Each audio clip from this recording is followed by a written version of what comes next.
कितना खौफ है रात के उन अंधेरों में, जरा पूछ उन परिंदों से जिनके कोई आशियाने नहीं हुआ करते।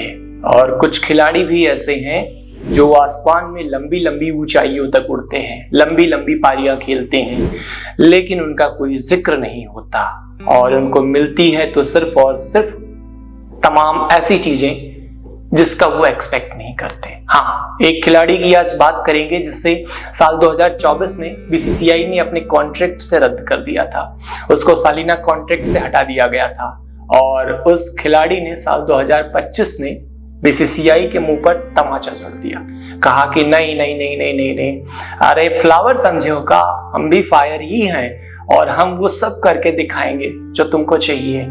और इस खिलाड़ी ने अपनी मेहनत और बलबूते के बल पर एक बार फिर से बीसीसीआई को घुटने के बल लाकर खड़ा कर दिया कि बीसीसीआई ने कहा कि ए बाबू, ये लो आपका सालाना कॉन्ट्रैक्ट और एक बार फिर से हमको क्षमा कर दो, नहीं चाहते हैं कि आपका सालाना कॉन्ट्रैक्ट हमने रद्द करके बहुत बड़ी गलती कर दी थी।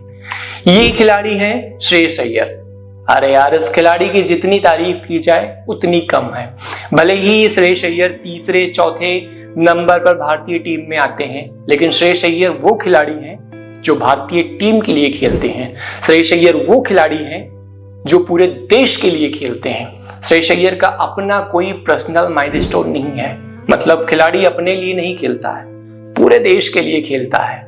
आए आम या जाए लबेदा, हाँ खेलेंगे तो हम अपने स्वैग में ही। और ये वो खिलाड़ी है श्रेयस अय्यर जो 90 के दशक के फेमस क्रिकेटर सलीम मलिक के साथ इनकी तुलना की जा रही है। आखिर कौन सी वो वजह है जिस कारण श्रेयस अय्यर और सलीम मलिक की तुलना की जा रही है? क्योंकि इनकी कुछ खूबियां हैं जो दोनों की मिलती हैं और दोनों ही बड़े महानतम बल्लेबाज हुआ करते थे।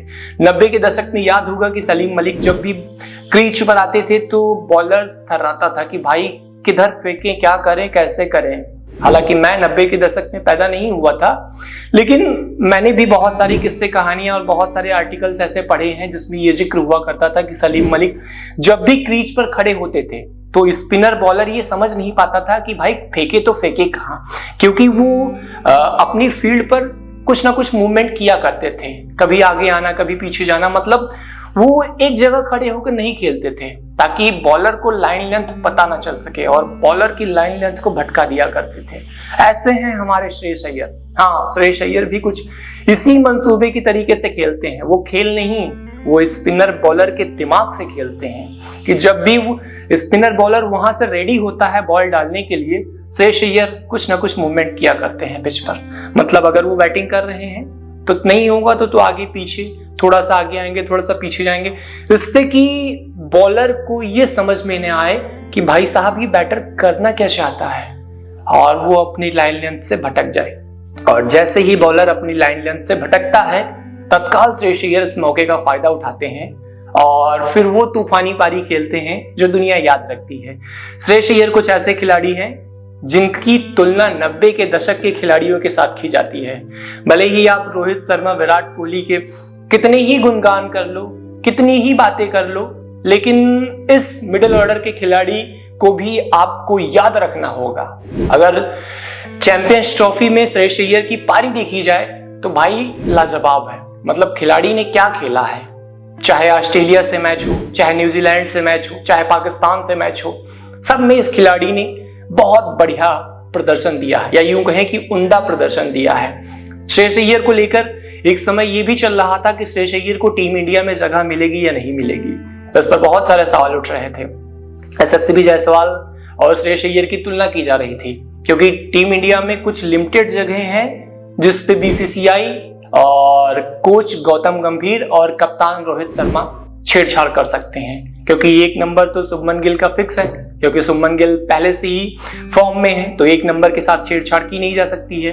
2 नंबर पे भाई कौन छेड़ सकता है? किंग कोहली है, किसकी औकात है, छेड़ दे, नहीं रहेगा टीम में।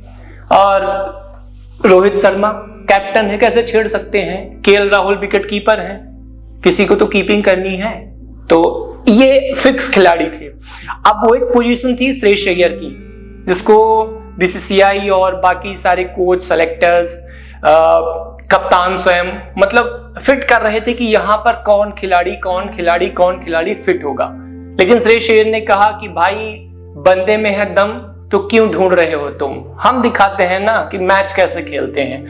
और श्रेयस अय्यर को जब जब मौका मिला है तब तब श्रेयस अय्यर ने अपनी तूफानी पारी और अपनी बैटिंग के दम से सामने वाले खिलाड़ी, सामने वाले बॉलर और इधर के सेलेक्टर का मुंह बंद किया है। अगर बात करें श्रेयस अय्यर के रिकॉर्ड की तो इनका रिकॉर्ड भी बहुत शानदार रहा है, चाहे इंडिया वर्सेज ऑस्ट्रेलिया का मैच हो या इंडिया वर्सेज न्यूजीलैंड का मैच। मतलब इस चैंपियंस ट्रॉफी में श्रेयस अय्यर कमाल के रहे हैं। इंडिया वर्सेज ऑस्ट्रेलिया के मैच में जो 4 मार्च को खेला गया था उसमें श्रेयस अय्यर ने 45 रन बनाए थे और इंडिया वर्सेज न्यूजीलैंड के मैच में श्रेयस अय्यर ने 79 रन बनाए थे। और उससे पहले इंडिया वर्सेज पाकिस्तान का मैच हुआ था उसमें भी 56 रन बनाए थे।